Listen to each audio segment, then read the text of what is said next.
بسم الله الرحمن الرحيم الحمد لله رب العالمين الصلاة والسلام على رسول الله وعلى آله وصحبه أجمعين أما بعد السلام عليكم ورحمة الله وبركاته. What did we talk about last night, briefly? What did we mention in the last class? Regarding Siyam, we talked about three types: fasting in general, virtues of the month of Ramadan, and then virtues of fasting. 3 pieces separately and 3 pieces collectively together. Fasting, Ramadan, fasting in Ramadan. طيب. What else did we say? Jazakallah khairan. Ahsantum. What else did we do? Jazakallah khairan. What else did we say last night? There's no adding to Ramadan. Before Ramadan starts, you can't fast. لا تقدموا. Don't start the month of Ramadan with the fasting of 1 or 2 days. Unless it's something that you normally would do. طيب. What else did we say? Those are all the fawaid that we mentioned last night.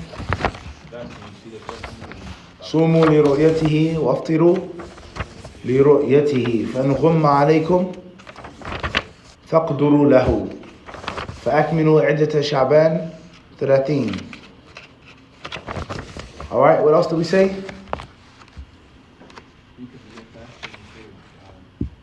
كان يدركه الفجر وهو جنوب من أهله.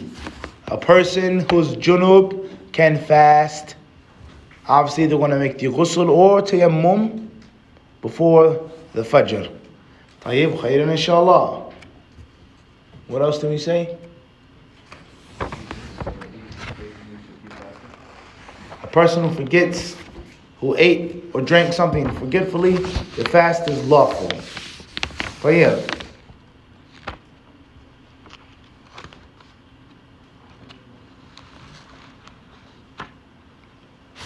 Anything else? There's a fiqh of when and how you look for the crescent. Khairan inshallah. Anything else?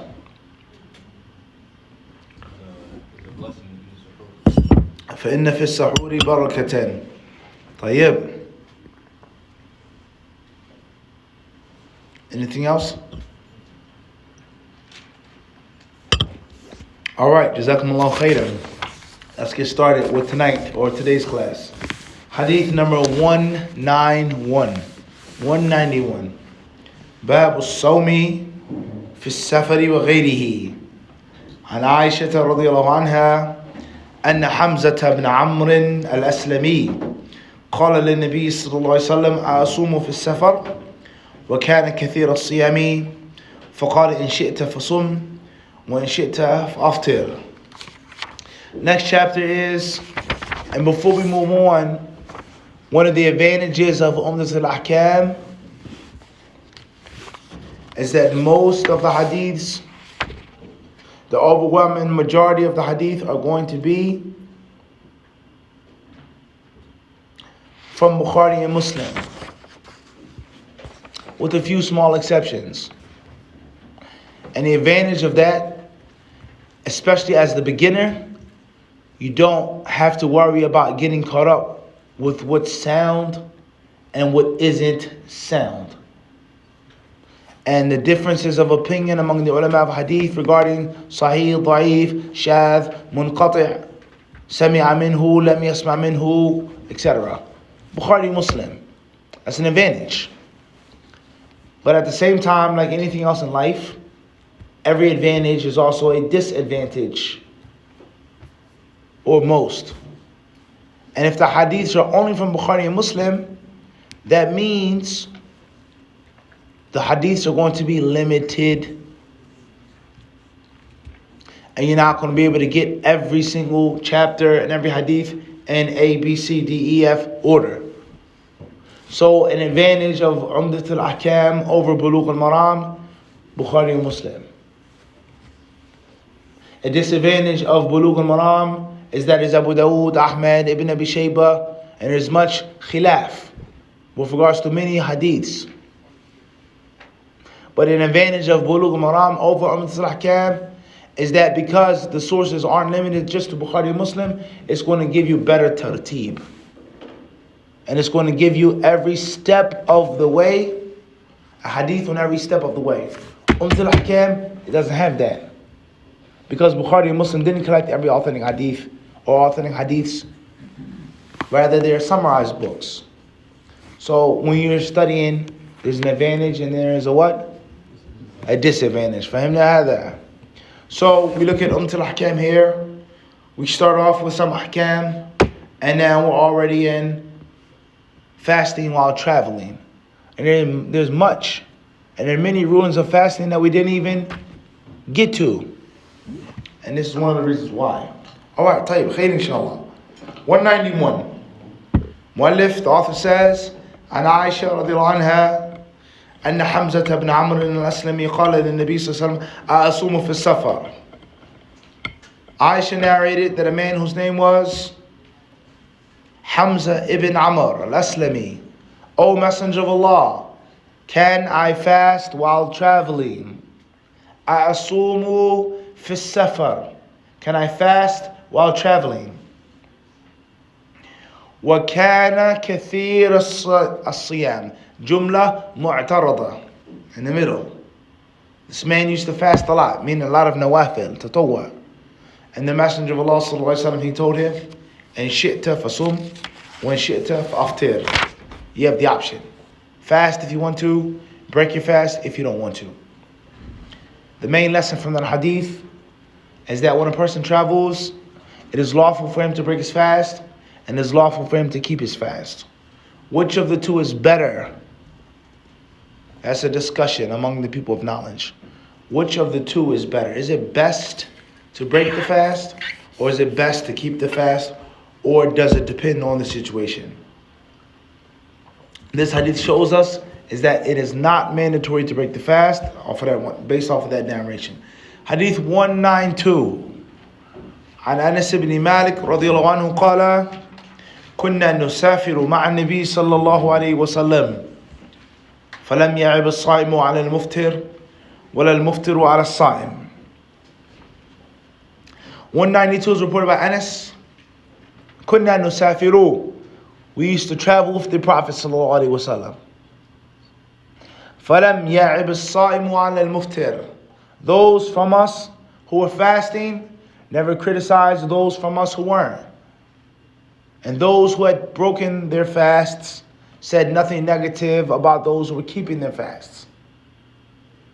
Highlighting proof from this hadith is similar to the previous hadith, is that the one who's fasting has the option of breaking it or keeping it. And if you do break your fast or keep your fast, you aren't to say anything derogatory or negative about the next person. Now, is there a time in which it's obligatory to break the fast when you're traveling? Maybe for work. You have an amana. War. Battle. What is the war in Islam? Like you're going to fight. What? Is war in Islam? Yeah. Mubarak. I thought Islam was the religion of peace, brother. What are you talking about? War. You make war against your nafs. Right, Mubarak? Self-defense of your nafs. Yani. Tayyib. Alright, what other situation? Fadal. Sickness. You're sick. That's you're breaking fast because you're sick, not because you're traveling. What will be a scenario in which you have to or should break your fast while traveling? It's a clear hardship. It's a clear what? Hardship. You're about to pass out. You're very tired. You're exhausted. You're suffering from fatigue. You say, Akhi, won't you just break your fast? You're traveling. No, I can do it. I can handle it. Trust me. Mushkila. You're driving and you're falling asleep. You're tired. You need some energy. You need some caffeine. You need to eat something. You need some substance. You say, no, I can do it. We say you should what? Break your fast. Rather, it could be obligatory for you to what?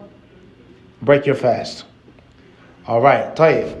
So therefore, when it comes to fasting and traveling, we have the following scenarios. A, there's no difference upon your body or mind. I feel fine, I'm good. I don't have to eat and drink.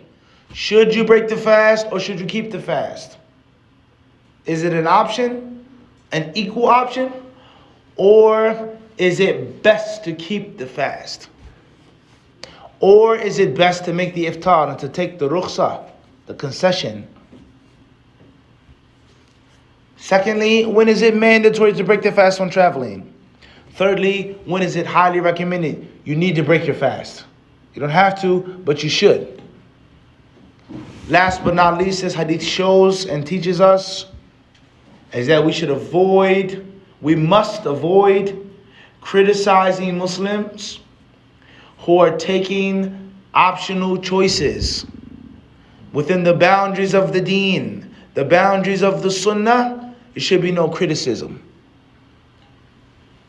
As long as it's legal and legit, it should be I shouldn't be looking at you any funny.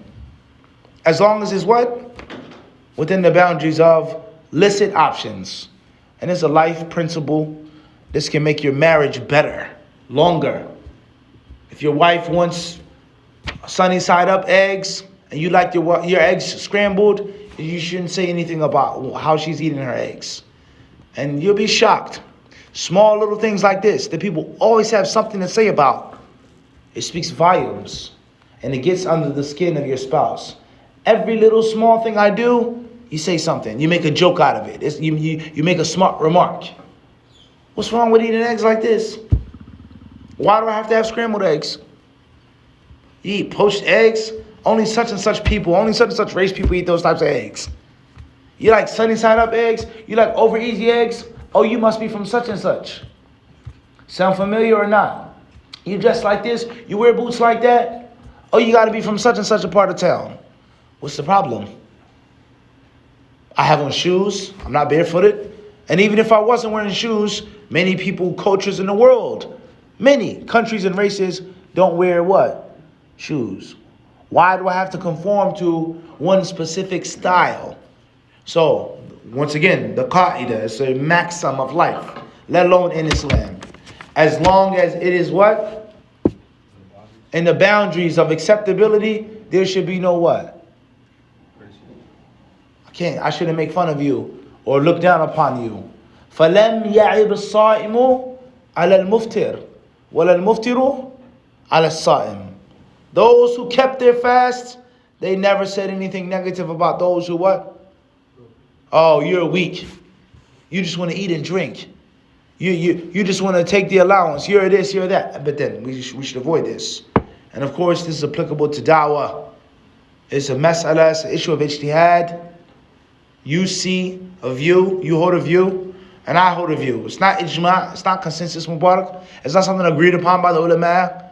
And if the proof was so clear and plain, we wouldn't be what?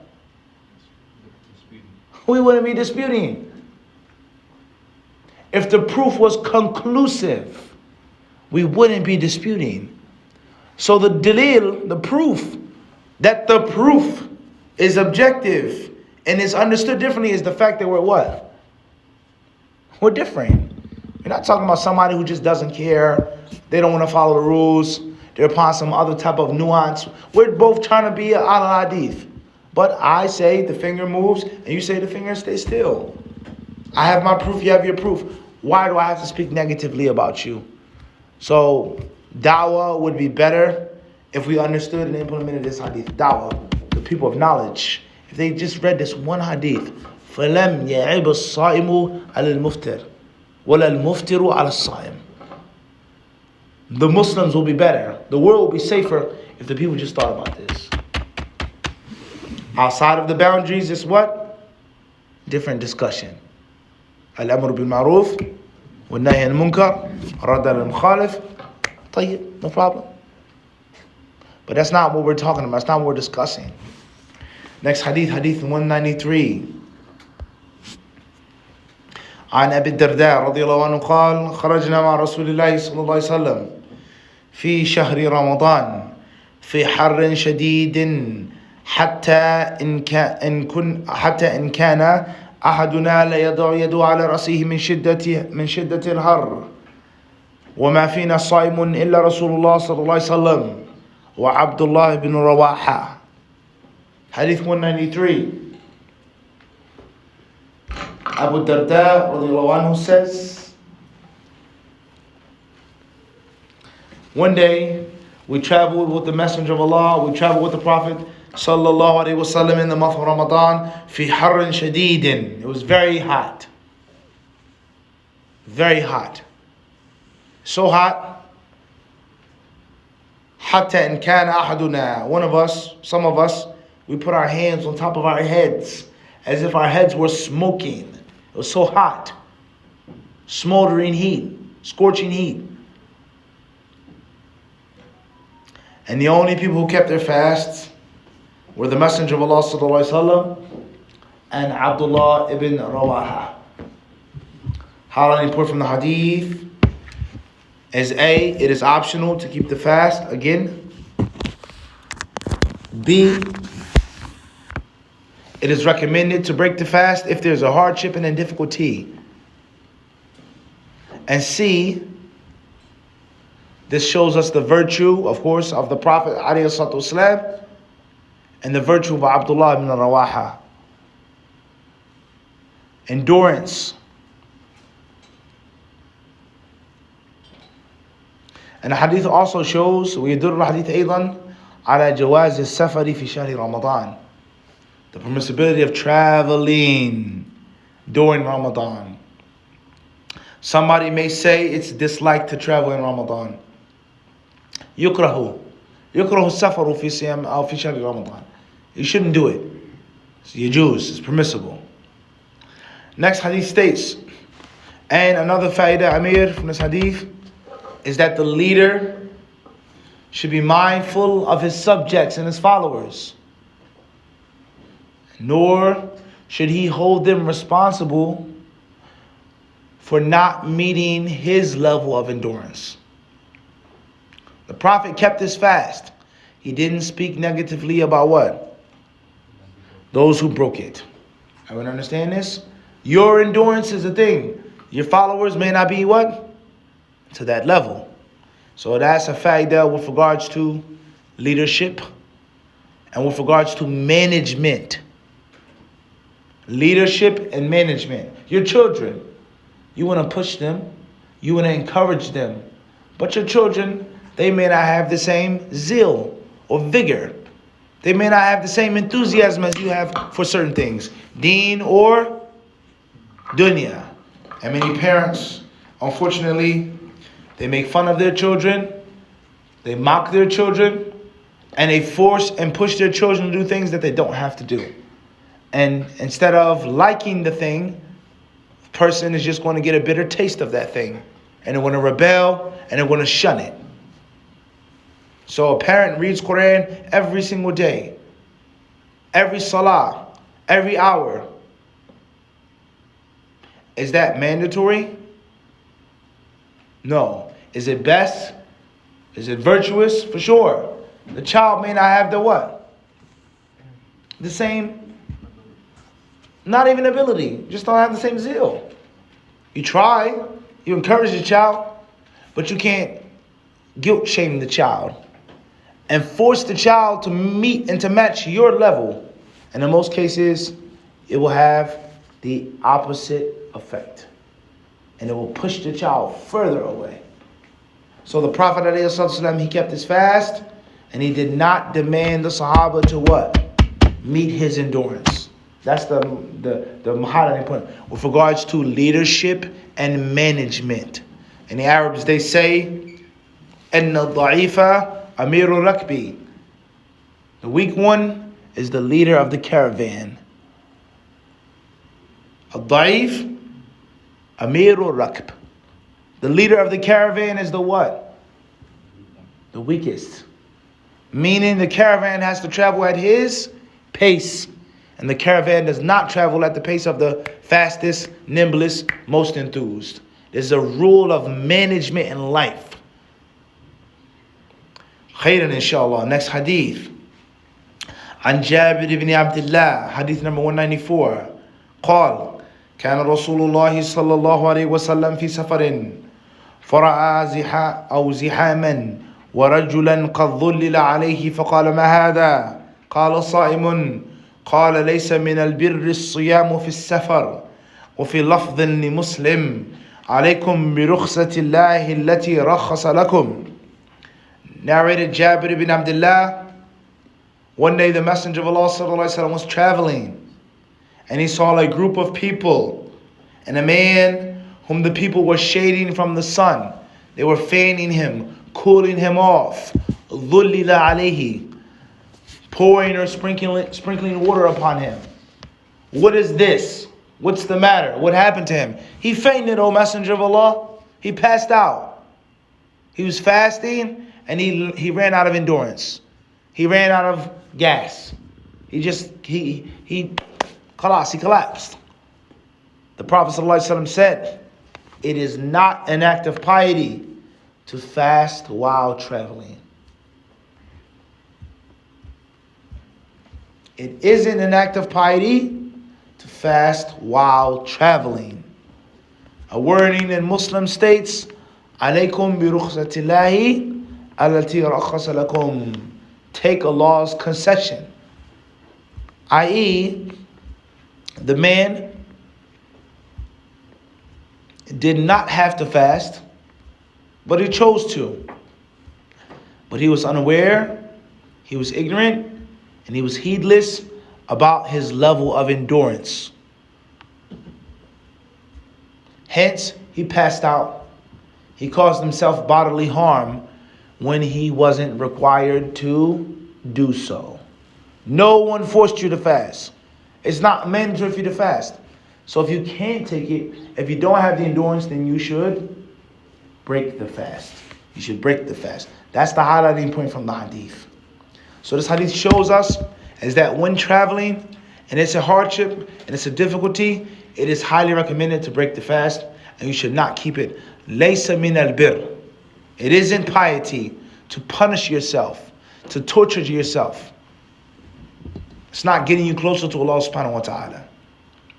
And of course, this hadith refutes many groups and denominations of Islam who may beat themselves, whip themselves, who practice abstinence, celibacy, who refuse to eat and drink certain foods. They don't eat meat. They don't eat fresh fruits. They don't sleep, and they think that that's getting closer to Allah subhanahu wa ta'ala. It's time now. Khair inshallah. Alright? We'll stop now for the salah. Bi-idhnillahi ta'ala. Sallallahu sallam wa barak. Ala abdihi rasuli nabina wa imamina Muhammad.